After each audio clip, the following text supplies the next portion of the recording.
amidy amin'ny fotoana io. Ny daty anatanterahana an'izany ara dia ny zoma faharoa sy ny sabotsy fatelo ny volana martsa 2024 avy izao. Ny toerana dia ao amin'ny CSB 2 Mahabibo Atrano. Ny ora fandraisana dia manomboka amin'ny 7 ora sasany maraina. Ny saram-pizahana dia 3,000 ariary fotsiny. Fanazavana fanampiny 032 61 475 11 034 55 363 00.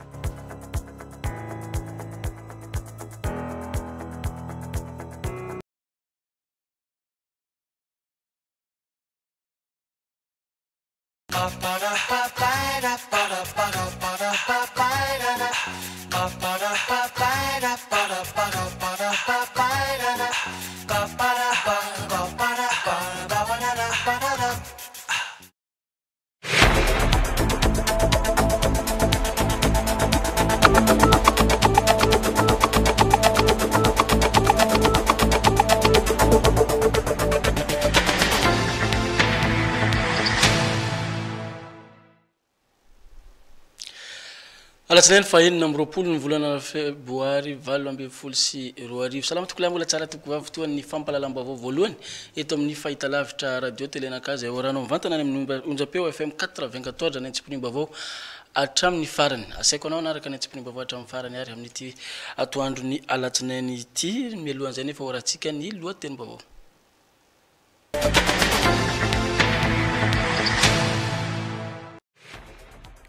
Tsy fandriam-pahalemana trateky ny mpitandro ny filaminana tamin'ny zoma maraina teo ireo jola zay namaky ny tranombarotra iray teny amin'ny fokotany ny Mahajangabe tonga dia natolotra avy hatrany teny amin'ny fitsarana taorian'ny famotorana izay natao azy. Eto amintsika no anatanterahana ny fiaonambe nasionaly ho an'ny fianakaviambe ny ministera ny arena anaty rano sy ny jono amin'izao fotoana izao izay tariny ministra tompon'andraikitra. Mbola tsy miravina ny raharahady tany izay misy ao amin'ny vahoaka ny tany Amboasotema sy ny orinasa Vima anao be midina eny an-toerana ny piasa ny fitsarana sy ny eo anivony fananantany. Nosokafana tamin'ny fomba ofisialy omaly ny fifaninanana ara-panatanjahanteny ho an'ireo vehivavy ny 7 mars ny taranja basketball sy baolina kitra no atao amin'izany. Santionany amin'ireo vaovao arahinao miaraka amin'ny mpanao gazety ny radio telenakay ireo.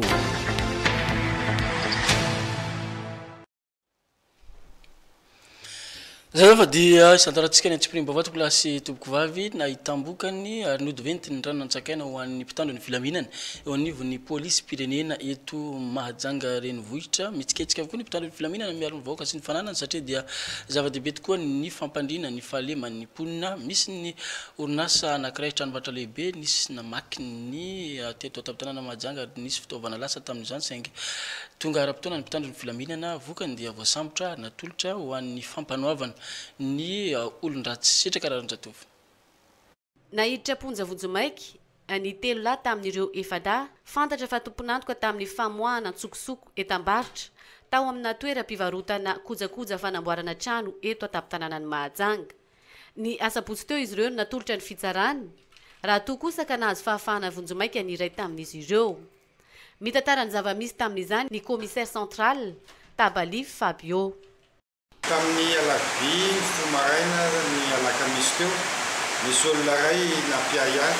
teo ampanaovana ny fisafonana ny polisy ny teto amin'ny commissariat central dia nisy olona ray mitondra WC foseptika naky efatra miaraka amin'ny saso-do sy ny loko amin'ny bidon maromaro. Rehefa nantanina ilay tovolahy io dia tsy nahita tsara na facture na misy piesy manamarina fa avy le izy. Natao ny fanadihadiana tety amin'ny commissariat central dia hita koa fa tao anatin'ny orinasa lehibe iray eto an-tampon-tanàna Mahajanga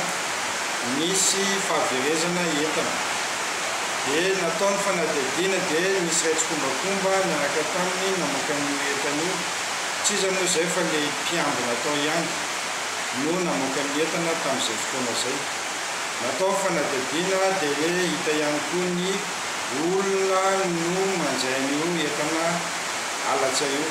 Raha ny vaovao voaray dia ny zoma fa 3 amby 20 ny volana febroary teo izy ireo no voasambatry ny mpitandro ny filaminana vao amin'ny polisy pirenena ka izao nahiditra ponja vojomaika izao. Vaovao nivony ministera ny jono ny arena anaty rano eto Madagasikara dia imajanga renivohitra amin'izao fotoana izao no mampiatrany ny fimborimbe ny piasa rehetra manera Madagasikara nivony ministera ny jono sy ny arena anaty rano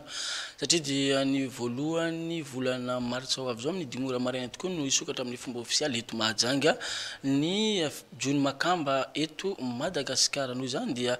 aty Mahajanga no renivohitry ny fanokafana amin'ny fomba ofisialy ny hetsika rehetra mikasika an'izay makamba zay ary nanararoatra manatanteraka an'izao zakabe ho an'ny piasa zao ny ministera tompon'andraikitra Aldora Kotolala sitraka raranjatovo. Tanterana eto Mahajanga manomboka anio fa 20 hatramin'ny 20 ny volana febroary zao ny fivoriam-be nasionaly fanao isan-taona ho an'ny ministera ny arena anaty rano sy ny jono. Mandritra ity fivoriam-be ity no anaovana jeritodika ny zavabita rehetra hitondrana fanatsarana ihany koa eo amin'ny asa atao rehetra. Raha ny fantatra mantsy hoe ny ministra tompon'andraikitra dia fahombiazana tanteraka no hita tamin'ny taondasa iny, tsy hijanona eo nefa izany fa hitondra fanatsarana trany izy eo amin'ny fitantanana ity ministera ity, indrindra fa fampandrosoana ny Madagasikara iray manontolo. Toy ny fivorian'ny ministera rehetra reny dia io ny anaovana jeritodika kely an'le zay zavatra natao mandritra ny taona 17 iny sy ny amaritiparitana ihany koa zay zavatra tokony hatao fa indrindra hipakana amin'ny vahoaka amin'ity taona 17 ity. Toerana lehibe eo amin'ny lafiny ara-tsosialy sy ara-toe-karena ny jono sy ny fiompina anaty rano eto Madagasikara satria raha mamelona olona miisa any amin'ny 5 hetsy eo ariana amin'ny 7 isanjatony harikarena faobe ny firenena malagasy no entiny na ny PIB, 10 isanjatony fanondranana entana mankany ivelany no anjara toerany mamorona asa maro ihany koa ny jono sy ny fiompina anaty rano eto amin'ny firenentsika ty. Koa sangana amin'izany anefa ny faritra boeny ka tsy tokony ataotsika omentsika voninahitra mihitsy satria eto no ataoko hoe misy amin'izany rehetra zany raha ny eo amin'ny famokarana ny arena anaty rano sy ny jono. Ny zavatra rehetra hodinitsika sy ho tapahintsika eto dia iankina ny fiainany sy ny hoavy ny ministeratsika amin'ny ankapobeny ary mipaka mankany amin'ny fampandrosoana maharitra ny sehatry ny jono sy ny fiompina anaty rano zany. Fantatra fa mitombo hatrany ny filana sy ny fanjifana eo amin'ny arena anaty rano eto amintsika. Tokony hitombo manaraka izay ihany koa ny famokarana. Tany Nosobe no nanaovana izany tamin'ny taondasa. Amin'ity taona ity kosa ao amin'ny la promenade eny amin'ny bord de la mer no anaovana ity fivoriam-be nasionaly ity ho an'ny ministera ny jono sy ny arena anaty rano. Sosialim-bahoaka eny Antanimalandy eny misedra olana ny mponina amin'izao fotoana izao satria dia mandeha ny feo fa ho avy ny toerana tokoa ny sampandrarany ny fananantany eto an-tampon-tanàna ny Mahajanga hijery hitsirika ny toeram-ponenan'izy ireo mametraka fanontaniana ny mponina sy ny aiany amin'ny hoe ho alaina avy ny tany sa tsy ity fanadiadiana hoentiny Willy Menjanahary ity no hamaly an'izay. Hanao fidinana ifotony eny amin'ny fokotany ny Tanambao Sotema ny piasa ny fitsarana sy ny piasa ny fananantany eto Mahajanga ny andro ny fa 14 ny volana martsa 2024 ho avy izao. Araka ny voalazany ireo vahoaka dia ny fijerena ny olana misy eny amin'ny mponina mipetraka eny an-toerana sy ny vima no antondiany ireo piasa mpanjakana ireo. Trano misy sa 700 mahereo eo no tafiditra amin'ity raharaha aditany ity. Ny faritra fahadimy, faritra fahaenina, faritra fahafito, faritra fahavalo eny amin'ny fokotany ny Tanambao Sotema no tafiditra amin'ity raharaha aditany ifanolanana amin'ny vima Sokota ity. Mangataka nefa ny vahoaka ny mba ny fijerena no atao fa tsy fandrefesana ny tany. Ny antondian'zareo aty zany araharaky ny filazan'zareo dia hoe hijery fotony manahoana sy manahoana tsara moa ny vahoaka izay mipetraka eto amin'ity fokotany izay tadiavin'ny vima ho alaina ity tompoko ka ny zavatra tianay ho marina eo amin'izay fahatongavan'ny topo sy ny domaine izay ary ny tribunaly mangataka izahay fokon'olona oka kosa nefany tsy andrefin'ny taninay ny tompon'andraikitra ao amin'ny topo sy ny domaine apetraka etona zany fa araky ny tapaka teto dia mangataka antsika ponina eto amin'ny fokotany secteur 5 6 7 8 Tanambao Sotema mba ho tony isika eo ampanotronana andreo solitena mpanjakana ireo. Nisy ny fivoriam-be nataony ireo vahoaka voakasika ny aditany ny lahady fa 15 ny volana febroary 2024 lasa teo iny. Fatantelo mambana ny fiaina zanak'olombelona tokolasy tobokovavy amin'izay indrindra dia misy taratasy filazana manjo tonga eto ampelantanana amin'izao fotoana izao amin'ny alahelo lehibe no ampilazanay ho antsika havana namana sy tabaka ary ny manodidina fa mamaniry tompony barazena eny amin'ny petite place dia nodimandry ho maleriva ny razana dia iretatory ao amin'ny tranony eny Andovinjo mialoha ny tondrana ny razana any amin'ny fasandrazana ity ny solo mifampandrenesana no ny fenondrano be loatra dia ilanatsiny ho an'izay tratrancho hoy ny fianakaviana natonga fisaorana ihany koa eto ny fianakaviana ny zanaka manjafy ny topola Rakotoarisoa Alfred dia manao fisaorana etona ho an'ireo zay tratra ho an'ireo zay tonga ny dodododo ny tondra ny teny fampiononana ho an'ny fianakaviana rehetra ny fisaorana manokana ho an'ny fiangonana Loteriana Antany Malandy ny mpiandry rehetra ny Sinauda Partany ny fatra Etoboe ny Masera sy ny mpiaramiasa rehetra ao amin'ny école Notre Dame eto Mahajanga ny ekipa ny Refco ny piasa ny finance ny contribution directe manontolo ny mutuelle sy ny mpiaramiasa rehetra ao amin'ny société PC Export ny mutuelle sy ny mpiaramiasa rehetra ao amin'ny orinasa Imperial Tobacco Stam ny mpiaramiasa rehetra tsy ankanavana ny manao filazana mo ny fianakaviana manontolo Antsirabe Antananarivo ny Ambatoboeny Ambondromamy ny Marivoay Madirovalo ny Manaratsandry Mahajanga voalohany ny mpiaramiasa Antany Malandy Ambovoalanana Abatoara Tsaramandroso Tsararano Andriamanitra manakare-pahasoavana ny omba atsika rehetra fanana tanteraka lanonana fampiarabana tratry ny asaramanitra tamin'ny sabotsy teo ny fikambanana association Azipam eto Mahajanga ny Zen Proactif izany nisy moa ny lanonana tanterana tamin'izany nanaovana ihany koa nitatitra ny zavabita sy nitadiavana ny adevitra afana mampandroso ny fikambanana ary lazana ihany koa ny mety votoato ny fizotry ny tetikasa ny fikambanana amin'ny taona 20 sy 20 ty anisera sy mandimby fikambanana ny tanora eto Mahajanga na ilay antsona hoe association des jeunes proactifs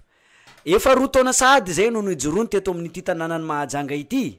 ka tamin'ny sabotsy 20 febroary teo iny ny fampitaona teto amin'ny GTZ de la Corniche ireo mpikambana rehetra niara ny sakafo ny fandombera niara ny ala etaeta nanatanteraka n'ilay antsona hoe mifampiarahaba tratry ny taona no ny fahatratrarana ny taona vaovao 20 sy 20 ity no tanteranay androany zany fifamparabana tratry ny taona ho anay mpikambana ato anatin'ny jeune proactif zany moa dia efa fanaonay isa-taona isaka ny taona ohatran'izao mba hiarahana ampifaly sy mifety ary indrindra koa hiaraka ifankahita ifanatry tava amin'ireo mpikambana tsirairay avy zahay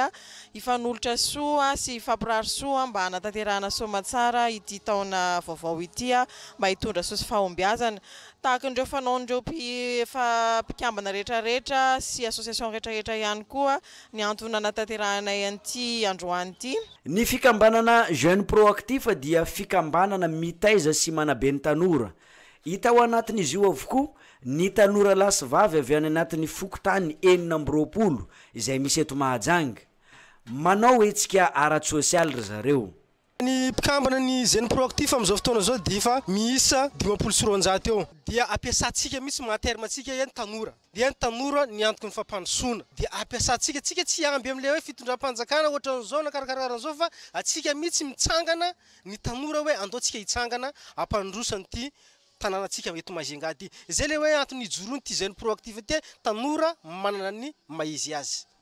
ny fikambanana dia tsy manao politika fa kosa afaka miara-miasa amin'olona rehetra zay te afaka ara-iasa amin'ity jeune proactif ity na amin'ny lafininina na amin'ny lafininina. Eto moa zay dia misy ohatran'ireo mpiara-monina niaraka taminay izay tsy niravoravo tanana raha nanatonanay satria nangataka zay dia nomena. Ny association moa midika zay araka ny tenin'ny président hoe tsy manano politika fa afaka miara-miasa amin'izay olona vonina hiara-iasa aminy. Misaotra ny président d'honneur anay zay tsy ato toerana fa zay namita hiraka any ivelan'ny Mahajanga dia isaorana be dia be zany izy nanomenay lalana hoe andana ataovy fietinareo. Ny fikambanany jeune proactif dia miantso ireo rehetra zay lina ka te anatevin-daharana mbola mandray ireo tanora zay vonona ny amin'izany te ikambana ao anatiny ity fikambanana jeune proactif ity ny tompona andraikitra amin'izao fotoana izao. Ny zavatra takina moa tsy dia zavatra sarotra loatra. Ny sary tapaka anao dia anaranao feno zay ny zavatra takina ato amin'ity jeune proactif ity. Rehefa miditra ao anatin'ny jeune proactif zany dia ao hitanao ao ny fananarana rehetrarehetra zay hita zay tokony homena ny tanora. Raha ohatra ka hoe mitady ny saisinay nareo dia ao Matsinjo no misy ny saisinay, ao amin'ny présidente Patricia no misy ny saisinay amin'izao fotoana izao. Raha mila fanazavana fanampy moa dia antsoy ny 034 03 900 boribory io 48 farany 034 03 948 na 032 72 794 09. Amin'ny mahalanonana fifamparabana tratry ny taona azy dia niara ny faly ny mpikambana rehetra nandihy nanalazy satria fety.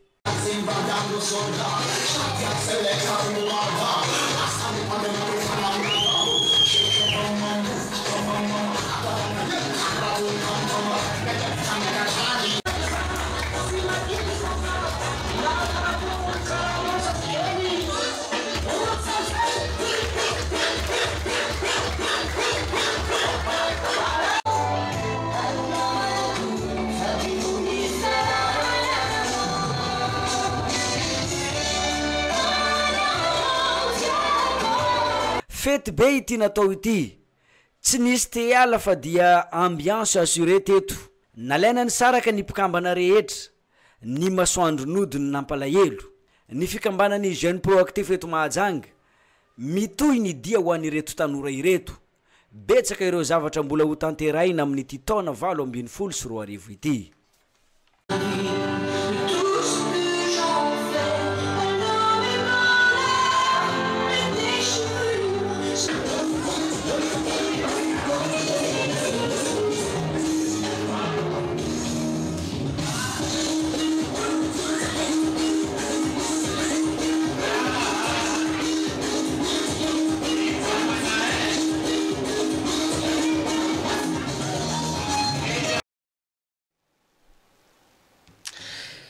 Lanonana tokoa iny ka dia lanonana fa ho an'ny fikambanany tanora ihany izy ty 5 scout dia nisokafana tamin'ny omaly alahady ny tampitezana ny taona 2024 ary nandritra ity lanonana tanterahana ho fanikafana ity dia nisy ihany koa ny fanamnganana ny bureau vaovao hitanjana n'izany FSP izany amin'ity taona 2024 ity sitraka raha ntsatofo.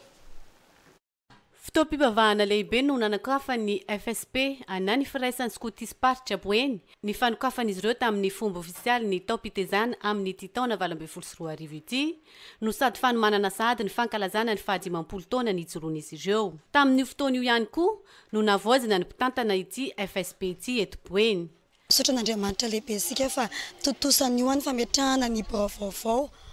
eo anivon'ny FSP na ny firaisan'ny scotisme paritra eo anivon'ny faritany Boeny izay ahitantsika ny tendance anankidimy ny antiliny Madagasikara faniliny Madagasikara izay eo anivon'ny katolika ny mpanazava eto Madagasikara sy ny tily eto Madagasikara izay eo anivon'ny protestanta ary ny kiadiny Madagasikara laïque. Ny tanjona dia ny ametrahana tsangambato lehibe izay apetraka eto Boeny ary misy ihany koa any fanamby napetraka ireto mpitantana vaovao ireto. Ny fanamby ihany koa dia atanteraka ilay tondrozotra izay enanay manao hoe finoana fanabeazana ary fiombonana ka mba tena ho ireto koa ne izahay tsirairay avy ary izay ihany koa ny antony nanaovanay sy namoanay ity folara vaovao ity izay tsy mbola nisy tamin'ny fitondrana teo aloha. Tao amin'ny fiangonana zona vaovao eto tsara mandroso ambony ny nanaovana ny lalonana rehetra ny andro ny alahady teo ary nanararoatra nanatanteraka fifiarabana tratry ny taona ihany koa teto ireo Sikototra nainy.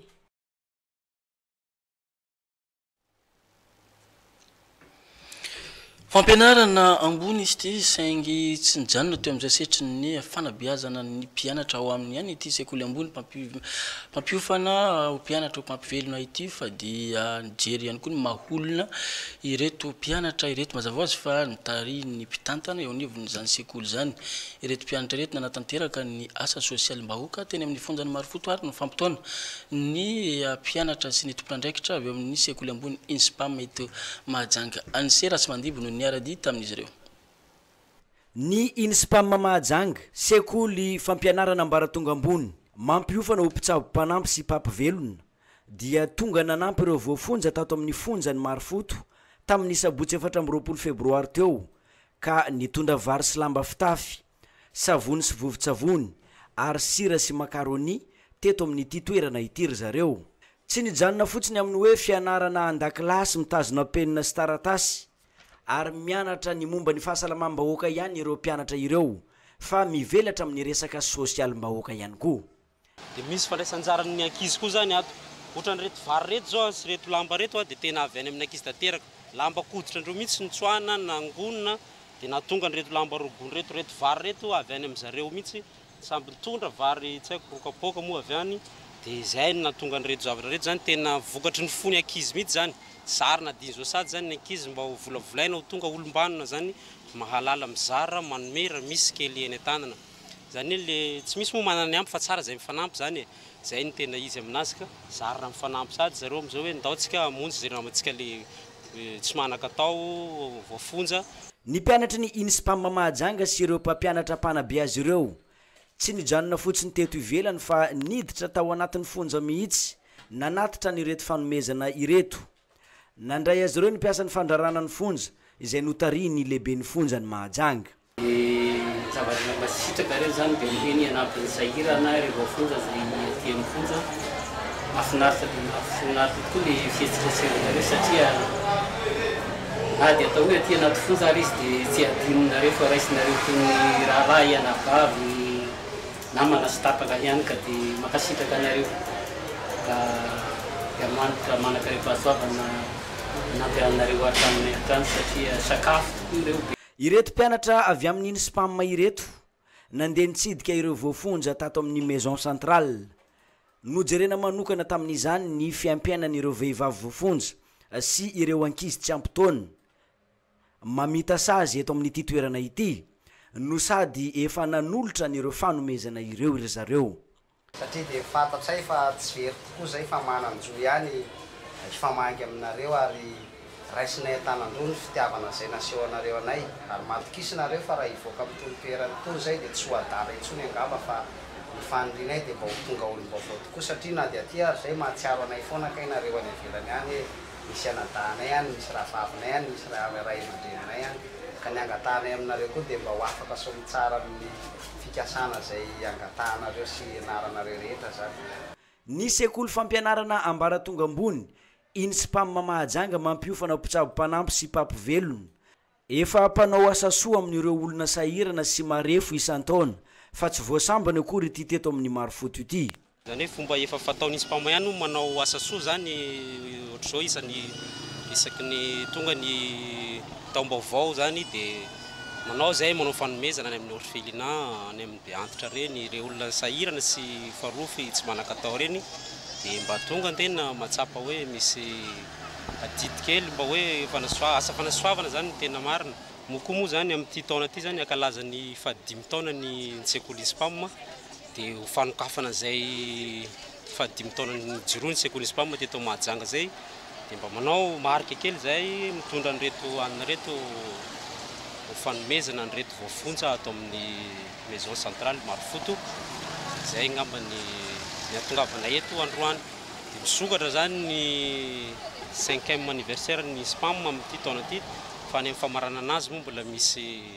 lanonana izay mbola ho atao ihany. Rehefa namanotao moa zay dia hita ilay izy fa tena mampalahelo be ary izay ihany koa noho ny fiaraha-miasanay dia nitondra fanampiana ho an'ireo zany dia ireo moa rehefa nientina ilay zavatra dia faly be ireo nandray anazy satria mbola matsapa ireo mbola misy mpitia dia ny fanomezana izay indesinay vokatra amin'ny fonay mihitsy zany ilay izy manentana ho an'izay olona any ambadimbadika any amin'ny fiarahamonina hoe mba manampy andreo amin'ny sitrapo. Tamin'ity sabotsy 4 febroary nanaovana n'ity hetsika ara-tsosialy ity dia nahatratra 470 ny isan'ireo voafonja tato amin'ny fonja ny Marofoto, 180 tamin'ireo vehivavy ary 70 zazalahy tsy ampy taona, 5 kosa ny zaza tsy ampy taona vehivavy. Miovaova ireo taremarika ireo, misy ny mivoaka ary misy ny olona miditra. Ny sekoly Inspam Mahajanga mampiofana papivelona sy mpitsabo mpanampy eny amin'ny fokontany Mangarivotra no ahitana azy akaiky ny bureau-ny fokontany mifanila amin'ny EMTH.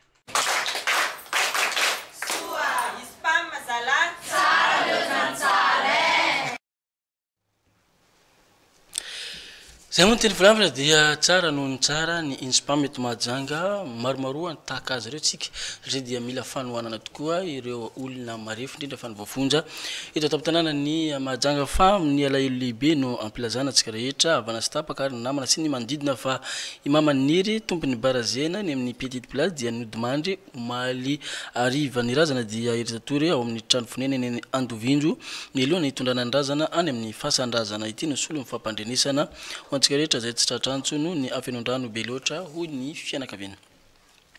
Fisorana ny zanaka manjafy ny Topokla Rakoto Ariso Alfred dia manao fisorana etona ho an'izay rehetra tonga ny dodododo ny tondra ny teny fampiononana ho an'ny fianakaviana rehetra, fisorana manokana ho an'ny fiangonana loteriana Antanimalandy sy ny mpiandry rehetra, ny synode apartany, ny Fatiboeny, ny masera sy ny mpiara-miasa rehetra ao amin'ny école Notre Dame, ny ekipa ny Refco, ny mpiasa ny finance sy ny contribution directe Mantolo, ny mutuelle sy ny mpiara-miasa rehetra ao amin'ny société PS Export, ny mutuelle sy ny mpiara-miasa rehetra amin'ny orinasa Imperial Tobacco Stam, ny mpiara-monina rehetra tsy ankanavaka ny fianakaviana Mantolo Antsirabe Antananarivo, ny Ambatoboeny, Ambondromamy, Marvoay, Madirivalo, Manaratsandry, Mahajanga voalohany, ny mpiara-monina Antanimalandy, Ambovalanana, Abatoara, Tsaramandroso, Tsararano, Andriamanitra manankarepasoavana ny amaly fitia ho antsika rehetra. Toizatsika ny fotoan'ny fampalalambavatoky plasy Tobokovavy fiarovana ny tontolo iainana sy ny sisin-dranomasina indray dia tafiditra tao anatin'ny fandaharam-potoana ny sampandrarano ny fampianarana ara-teknika sy ny fanofanana arakasa eto Mahajanga ny fiarovana ny tontolo iainana nandritra ny andro ny sekoly izay nitanterahana ny herinandro teo nandritra ny 3 andro moa natanterahana izany ka dia tamin'ny sisin-dranomasina teto Mahajanga no natanterahana izy ireo izany fambolen-kazo izany Aldora Kotoalala sitraka rarin-dratovy. Nanatanteraka famboleka-kazo teny amin'ny torapasika amoron-dranomasina eto amintsika ny mpampianatra sy ny mpianatra rehetra avy amin'ny sampampianarana ara-teknika nandritra ny fankalazana ny andro ny sekoly ny alakamisy 12 ny volana febroary teo ka ny talemparitra ny fampianarana ara-teknika eto Boeny no nitarika izany. Ny ankizy hitantsika eto moa zany dia zareo avy ao amin'ny centre de formation professionnelle Charpenterie de Marine Mahajanga. Zareo moa zany araka mifantantratsika fa mikirakira ny fanaovana tao-tsambo amin'ny nalakana zany na vedety. Ka ny safidy ty fitoerana ty anadio aty amin'ny amoron-dranomasina aty amin'ny village touristique mba ho fandraisandreo anjara mifampiroboroborona ny économie bleue. Io moa zay tena vina nataon'ny président république ny fampiroboroborona izy io dia nandray anjara feno zany zareo mamboly hazo amin'ity sisin'ny ranomasina ty no sady ihany koa manadio. Tena amoron-dranomasina satria ny heverinay fa atafa maniry ambony fasika dia ny heverinay ihany koa ny atafa no ataoko hoe miaro ny sisin-dranomasitsika eto. Talohany tamin'ity village touristique ty nisy tsakany azy tamin'izany andro atafana mahafinaritra ny hitany volotena ka mandray anjara ny fitoerana mandray anjara ny fampianarana teknika fa indrindrandrindra ny direction régionale manome tanana zany famerenana ny tontolo maitso eto amin'ity village izy. Antafa no novolena teto zava-maniry mety amin'ny torapasika nanamafy ny tompona andraikitra fa ho isy ny fanaramaso akaiky ireto antafa novolena ireto. Zay indrindra satria zay fa miomana ny zavatra vola angambany arantsika malala fa misy ny velona misy maty hanaramaso an'ireo zany zay tsirairay satria zay tsy eo angambany soloanay amin'ny fotoana zay mamety azy satria tsy dia mifanalavitra eto aminay koa misy anazy dia zay angambany toka ataona hoe hanaramaso an'izy ireo mandrapa iveloman'izy ireo fa io moa ny ratso izy tsy tery lalana dia miezaka manatanteraka zay tratranay zay amin'ny fanolonan'ireo raha ohatra ka misy tsy eo na misy maty dia misoloanay ihany. Tafiditra amin'ny fanatanterana ny vinna ny filopireneny ny fanaovana izao fambolekazo izao hoy ny tompona andraikitra avy amin'ny sampampianarana ara-teknika eto amintsika mba hirovana ny torapasika. Fampianarana ambony lanonambe no tanterana tao amin'ny sekoly ambony eto Mahajanga ny SGAM izany tao amin'ny Saint Gabriel tao no natanterana azy io ny farany herinandro teo ihany koa satria dia nivoaka ny andian'ny mpianatra vaovao indray izay navita fianarana misetry ny commerce sy ny marketing no narahany ireto andian'ny mpianatra navoaka vaovao reto indray ny tombo isa indray zany ny manam-pahaizana eto taptanana ny Mahajanga sy manera ny Madagasikara sitraka rahanjato Valdo Raktoarlala. Mpianatra misa 7 navita ny fianarana teo amin'ny sampam-piofanana marketing et commerce international sy finance et comptabilité no navoaka ny SGAM manany École supérieure Saint Gabriel eto Mahajanga ny asabotsy fa 24 ny volana febroary lasa teo. Tao ireo nahazo ny mari-pahaizana licence izay nanaraka ny afiofanana nandritra ny atelo taona. Teo ihany koa ireo naharitra nandritra ny 5 taona ka nahazo ilay mari-pahaizana antsoina hoe Masters 2. Tsy mora nahatratrarana izao tanjona izao hoy ny mazor tamin'ireo mpianatra ireo fa nisy ny ezaka izay natao. Ny ezaka manokana hoe natao azahoana an'ilay hoe major ngamba ny ohatra ny ankizy rehetra ihany tsy variana lalao fa nianatra dia tena nianatra nanolo tena hoe nilofo tamin'izay fianarana izay ary mino fa misy ny filarana rehefa mizara diplôma ohatran'izao hoe ery voalohany etsy ny faharoa fa tsy nilarana iny nefa zava-dehibe fa ny hoe tena voafenao tokoa ve fampianarana izay nomenanao azonao ve ny fampianarana nomeny mpampianatra dia izay zava-dehibe fa tsy ny hoe major akory. Manana tanjona lehibe ihany koa izy eo amin'ny fiainana ka nahatonga ny filofosana. Nahatonga an'ilay safidy hoe marketing et commerce international fitiavana manokana an'ilay fiseraserana le hoe mba misy fiseraserana amin'ny samy orinasa satria ny antenaina dia hiasa amina orinasa vaventy na maninona koa moa anangana orinasa ho an'ny tena manokana dia ny tena tanjona hoe anandratra trano maha-malagasy. Dinganao atao mbola maromaro ihany no dinganao hatrehana satria ny master no vita teo fa hitady asa aloha anampitsaikefa dia ngamba ny atomboka any amin'ny orinasa dia rehefa ampy ny traikefa ampy ny enti-manana ahafahana manangana ny orinasa ho an'ny tena dia hiroso amin'izay fanokafana orinasa izay. Raha nandray fitenenana kosa ny lehibe ny faritry Boeny izay nisolo tenany ireo mpampianatra ao amin'ny SGAM amin'ny maha-mpampianatra ny tenany dia nanambara fa fanamby efa napetraka ny fitondram-patsakana izao hetsika izao. Zava-dehibe tokoa moa ny famoahana amin'ny mpianatra ho an'ny sekoly ho an'ny ray aman-dreny ary indrindra ho an'ny mpianatra ka androany moa nanatrika ny famoahana ny mpianatra promotion anankiroa isika tato amin'ny SGAM dia azo lazaina fa mahafa-po ho anay tompon'andraikitra ny préfecture zany na ny faritra dia azo lazaina fa mahavelom-boly ny vokatra azo tafiditra ao anatin'ny politika amin'ny fanjakana fampiakarana avo ny azo lazaina hoe mari-pahaizana ny ananan'ireo tanorantsika ireo ary indrindra ihany koa resaka momba ny formation professionnelle izay mirona bebe kokoa amin'ny fitadiavana asa, mirona bebe kokoa amin'ny monde na ny fiainan'ny arakasa izay. Efa taonany maro izay no nisy ny SGAM teto Mahajanga ary mbola tsy nandisy fanantenana ireo ray aman-dreny ny ekipa rehetra mandrafitra ity sekoly ity.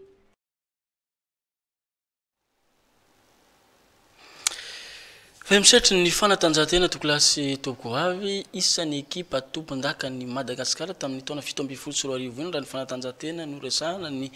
ekipa ny AS-TIC eto Mahajanga. Ireto ekipa reto tsy dia hita firy amin'ny fanohana nataon'ireo mpandrarasy ny manan-kataoko tamin'ity indray mitoraka ity dia nanao ny ezaka izy ireo tamin'ny taona 17 ary dia azon'izy ireo zany amboara lehibe sy anaram-boninahitra zany ary dia nody teto Mahajanga ny amboara national teo amin'ny taranja handball izy ireo dia hiatrika lalao iraisam-pirenena ny Afrika isolitena ny Madagasikara. Omaly no nanatanteraka ny lanonana fampiarabana tratry ny taona tsotsotra izy ireo saingy nanasana izy ireo ihany koa ireo mpiara-mombona antoka aminy ary tamin'izay indrindra no nafahana izy ireo niantso ny olona hanohana azy ireo ary dia nanaiky izany ny olona nasaina niatrika ny lanonana Ansera sy Mandimby. Manomboka izao dia i Orlando Robomanana indray no filoam-boninahitry ny ekipa AS-TIC eo amin'ny taranja handball zazavavy eto Mahajanga. Miova miaraka amin'izay ihany koa ny anaran'ny ekipa. Niova ho AS-TIC Soma Beach. Fantatra io nandritry ny fionana teo amin'ny andaniny sy ny ankilany tamin'ny Alahady 5 ny volana Febroary teo. Ny manaraka momba ny fangatahana hoe président d'honneur dia nataoko fa tsy voninahitra fotsiny ihany zany ianekeko an'izany fa tena adidy sy andraikitra toy ny adidy sy andraikitra zay efa niraisina teo amin'iny Soma Beach basket club basket iny toy ny adidy sy ny andraikitra niraisina teo amin'iny Racine Soma Beach dia amin'ity tao ty koa zany miditra ny handball AS-TIC tsy haiko na ahoana ny anamboarana zany AS Soma Beach AS-TIC Soma Beach. Ireto ekipa zazavavy ho an'ny taranja handball ireto dia efa niatrika dingana betsaka ary fandresena maro no efa azo. Profon'izany ny fisiany ireto amboara ireto. Ezaka be tamin'ny nahazoana an'ireo kopa ireo tena tsy kely soroka mihitsy zareo na nahazoana an'ireo kopa ireo tamin'ny 2017. Miezaka be ny ekipa satria niakatra daholo le junior. Manana junior anakefatra zao amin'ny anti-taona ity. Matoa misy an'izao vokatra azo izao dia nisy ny ezaka nataon'ireo tanora mandrafitra n'ity ekipa ity. Ity coupe ray ity 3e place CCOI 2016 de ny 2017 ndray misy coupe ray koa ao ny championnat jaune zay natao tany Antsoy. De zay koa zany champion tam'izay de nanao champion de Madagascar koa de champion ny AS-TIC de ireo moa misy coupe anankiroa ireo ray zany efa nentsika manokana de ny ray indray mbola iadivana intelo ka ny vinavinany ankizy zany de tsy hamotsitra n'io ampelantanana. Ny dingana manaraka izay atrehany AS-TIC Soma Beach dia ny fiatrehana ny fiadinany amboarany ranomasimbe indianina fiadina ny tompon-daka ny Madagasikara ary ny amboara ny Afrika eo amin'ny taranja handball vehivavy avokoa ireo rehetra ireo.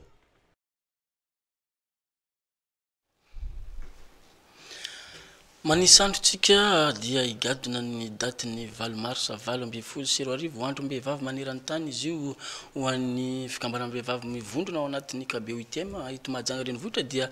efa nietsiketsika nanokany herinandro lasa teo ary nitoy izany tamin'ny farany herinandro teo tamin'ny fanokafana ireo etsika maromaro izay efa tafiditra sady eo amin'ny fankalazana ny andro ny vehivavy ny 20 mars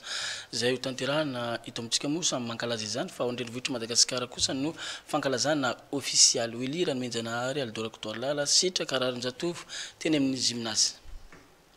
Anisany hoentiny ireo vehivavy ny 20 mars ho fankalazana ny fety ny 20 mars amin'ity taona 2024 ity ny fanaovana ny fanatanjahantena isaky ny fikambanana eto an-tampon-tanàna ny Mahajanga. Eto raha teo no anaovana ny fankalazana ho antsika eto Madagasikara amin'ity taona 2024 ity. Ny farany herinandro lasa teo iny nisy ny etsika ara-panatanjahantena izay tanterahany ireo vehivavy ny 20 mars hoentina mankalaza ity fetim-behivavy ity. Ny azo ambara zany fa fanitelo ny aktivité nataony komity behivavy ny 20 mars so natao io zavatra rehetra io zany mba hanambarana andreo vehivavy ireo mba tsy vakivaky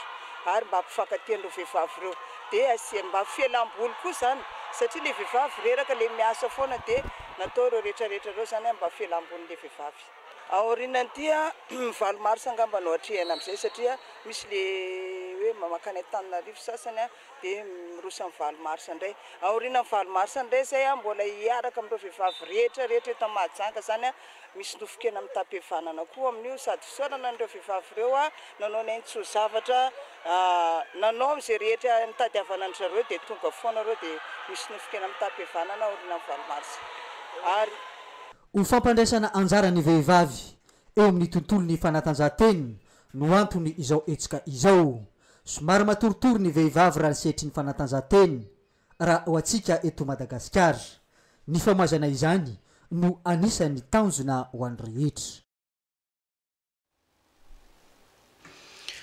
toizatsika amin'ny vaovao nasionaly izay vaovao mikasika ny vehivavy zay satria dia nanatona ny rahaba ny vadin'ny filoha am-pirenena voangy Rajaonary Mampianina ny fikambanana ny vehivavy maromaro reo voafidy-mbahoaka ny ben'ny tanàna ny sénateur ny solom-bava-mbahoaka zay vehivavy eto Madagasikara dia ny rahaba ny filoha am-pirenena mivady tratry ny Asaramanitra na Rarotra Sady ihany koa izy ireo ny rahaba Ramatoa voangy Rajaonary Mampianina tratry ny fety-mbehivavy ny Valomarsa.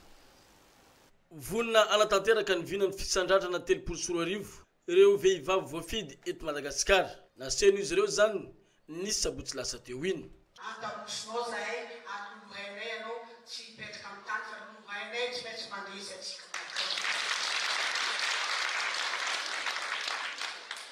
misy etaeta maromaro zegny ataonay mpadiodio izy ty mbo amezanay anao monsieur le président fa raha mampalahelo zay tsy maintsy volainay aminao eto izy ty zany alorinanay jiaby mera mikasiky volany FDL nanginginy zay manjary malemilemy fa ame magnarakaraka zegny volany CRD indrina fa volany CRD ty tsy avy amin'ny tokony ho izy volany CRD zarazarainy le mitondra izy eo atsongaiko manokana zegny nenay ambany zany nenay ambany zany tsy avy amin'ny tokony ho izy tegna karaha vola ariagna igny nefa vola mahoaka vola commune izy koa raha mety vola CRD zarainy izy ka commune izahay parlementaire député ao Antsibazaza dia vonina tanteraka ary efa vonina hatramizay ary tohizana hatramin'ny farana hatramin'ny fahazitsika dia mirary ny soa sy ny tsara momba ny fitahian'Andriamanitra ho anao Andriamatoa filoha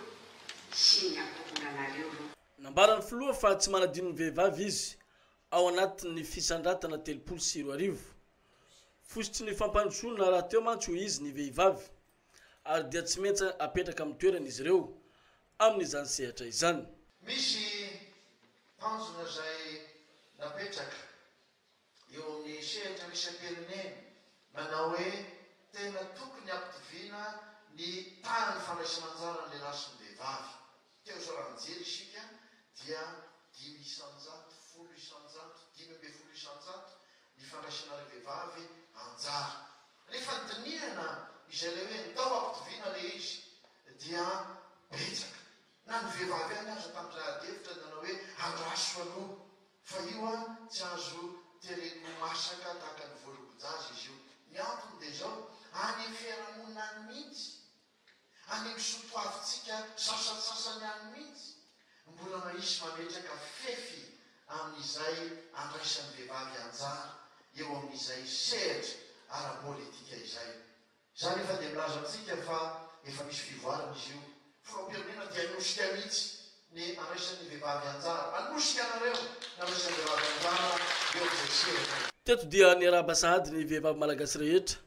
tratry ny Valomarsa 740 ny tratry ny taona ihany koa ny vadiny filoham-pirenena Voangy Rajaonary Mampianina mbola tsy tara angambany raha izao no tenako mbola miarahaba anareo tratry ny taona alendany mba ho taona zina ho atsika mianakavy ty taona ity mba ho ambinina zavatsoa isika rehetra amin'ny asa sy amin'ny tokantranotsika tsirairay avy dia mirary soa ho atsika vehivavy rehetra ary ho tratry ny fankalazana ny Valomarsa isika izay fankalazana ny andro ny vehivavy maneran-tany dia mirary soa marina fa nifarana tamin'ny fiarahana misakafo ny fionan'ny rotonta tamin'ny sabotsy lasa teo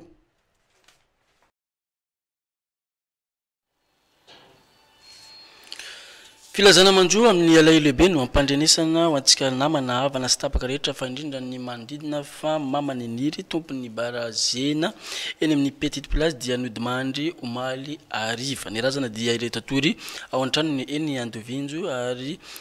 oentina eny amin'ny fasandrazana ity ny solo mifampandrenesana ho antsika rehetra tsy tratrantso no ny afenondrano be loatra fisaorana ny zanaka manjafy ny tompokolahy Rakotoariso Alfred dia manao fisaorana etona ho an'ny ireo rehetra zay tonga ny dododo nitondra ny teny fampiononana ho an'ny fianakaviana rehetra fisaorana manokana ho an'ny fiangonana loteriana Antanimalandy ny mpiandry rehetra ny synode apartany ny Fadriboeny ny masera sy ny mpiaramiasa rehetra ao amin'ny école Notre Dame ny ekipa ny Refco ny mpiasa ny finance ny contribution directe Mantolo ny mutuelle sy ny mpiaramiasa rehetra amin'ny société Pesexport ny mutuelle sy ny mpiaramiasa rehetra amin'ny orinasa Imperial Tobacco Stam ny mpiaramiasa rehetra sy ny mpiaramonina tsy ankanavaka ny fianakaviana Mantolo Antsirabe Antananarivo Ambatoboeny Ambondromamy Marovoay Madirivalo Manaratsandry Mahajanga ny mpiaramonina rehetra Antanimalandy Ambovoalanana Abattoir Tsaramandroso Tsararano Andriamanitra manakaripasoavanany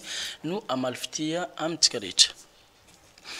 Anivela niaraka amin'ny Aldora Kotoalaltsika ny zava-misy any Syrie indrindra fa ny daraka bomba ny ady mbola tsy mety vita ny antoerana dia nitondran'ny Paparemasina François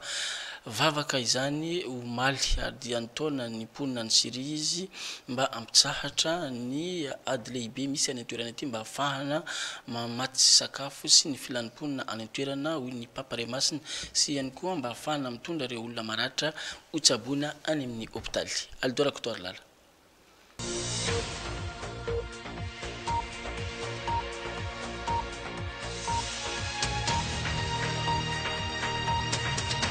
Ny tondram-bavaka manokana ho an'ny tanàna ny Gotatsinanana ny Papa François nandritra ny fitaom-pivavahana izay nitariany ny andro ny alahady teo no ny ady sy ny daroka bomba misy any an-toerana tatao anatin'ny herinandro izay mahery ny 500 ny isan'olona efa namoiny ainy ny ankamaroany amin'io dia ankizy sy tanora avokoa nandatanteraka fivoriana vonjomaika ihany koa ny filankevim-pilaminana avy amin'ny firenena mikambana ny andro ny asabotsy teo mba hijerena vahaolana maharitra ampiatona aingana ny ady sy ny daroka bomba misy ankehitriny atreto mbola tsy misy anefa ny fampiatona ny ady izay nandefa afatra ihany koa i Pape François fa tsy misy intsony ny maha-olombelona amin'ny fifamonoana miseho any an-toerana tsy hitondra ratsy ady amin'ny ratsy hoy i Papa fa miantso ny fampijanonana aingana ny ady sy ny daroka bomba misy ny tenany izany rehetra izany hoy i Pape François mba ahafahana mitondra vony sy fanampiana indrindra fa fanafody ary fitsaboana ho an'ireo rehetra izay niaram-boina vokatra io ady misy any amin'ny tanàna ny Gotatsinanana io